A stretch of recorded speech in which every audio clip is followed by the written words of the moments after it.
What's up everybody, my name's Jimmy and it's time to shuffle and cut with a fresh build. This is Red White Ascend and Rivals of Ixalan Standard. If you like this video, don't forget to smash that like button. Also, subscribe and hit that bell icon so you never miss anything from Mindsculpting MtG.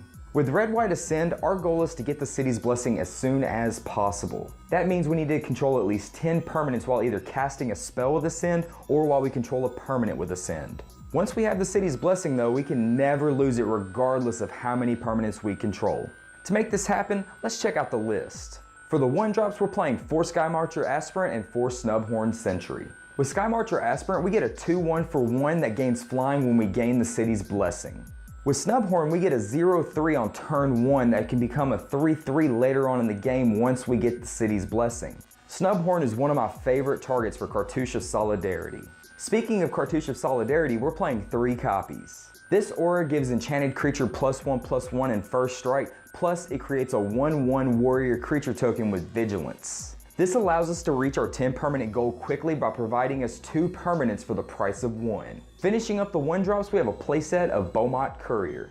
This hasty 1/1 lets us exile the top card of our library whenever it attacks. Then we can pay 1 red mana and sacrifice it to put all exiled cards this way into our hand. This helps us refill our gas tank after we play our hand out. With such a low curve, this happens very quickly. For our 2-drops, we're playing 4 copies of Earthshaker Khenra and 4 Servo Exhibition. Earthshaker Khenra helps us get damage through while also giving us a great late game threat. Servo Exhibition is another great value card that gives us 2 1/1 Servo creature tokens. The quicker we gain the city's blessing, the better. Finally, topping off the curve, we have 3 Ahn-Crop Crasher. Another hasty threat: when you exert this 3/2, target creature cannot block this turn. With our go wide strategy, this is critical to our success. Any successful weenie strategy needs Anthem effects to be a force to be reckoned with.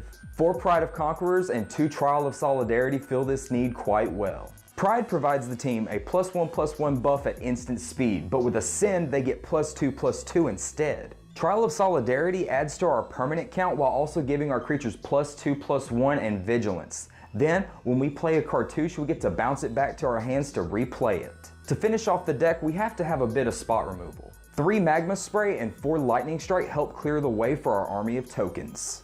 You could make the case for shock in this slot, but with the exile clause on Magma Spray, it's worth the trade-off with other Earthshaker Khenra and Champion of Wits running amok. With such a low curve, we only need 21 lands for this strategy. We have 4 Inspiring Vantage for color fixing, followed by 2 Sheffet Dunes for an additional buff to the team, and for our basic lands, we have 8 plains and 7 mountains. Now let's talk sideboard. Always keep in mind your 15 card sideboard should always depend on what your local meta looks like, but this is what I got for you. Against God Pharaoh's Gift, take out 3 Magma Spray and 1 Cartouche and trade them for 2 Abrade and 2 Thopter Arrest. This will give us answers to the namesake of the deck and the Scarab God. Against control, trade 3 Ahn-Crop Crasher, 3 Magma Spray and 1 Cartouche for 3 Gideon of the Trials, 2 Abrade and 2 Thopter Arrest. Gideon will give us a threat that is hard to deal with while helping us stay alive long enough to push through, while Abrade is our only answer to Gear Hulk and Thopter Arrest takes care of the Scarab God. For mono red matchups, let's replace 1 Ahn-Crop Crasher and 3 Cartouches for 2 Chandra's Defeat and 2 Direfleet Daredevil. Defeat will take care of Glorybringer and opposing Chandras, while Direfleet will give us access to their removal. And finally, for other token decks, let's replace 3 Magma Spray and an Ahn-Crop Crasher for 2 Fragmentize and 2 Pia Nalaar. Fragmentize will take care of any unwanted anointed processions or hidden stockpiles, while Pia Nalaar will give us extra aerial support against any Grixis energy build. Use this as a guide. This isn't an exact science, but a starting point. Each match will vary from game to game, so use information from each game to guide your sideboarding decisions. I hope you're enjoying the new look for this channel. If you have any questions or comments, drop them in the comments section below. Are you interested in seeing me playtest these decks on Xmage? Also, what decks would you like to see next?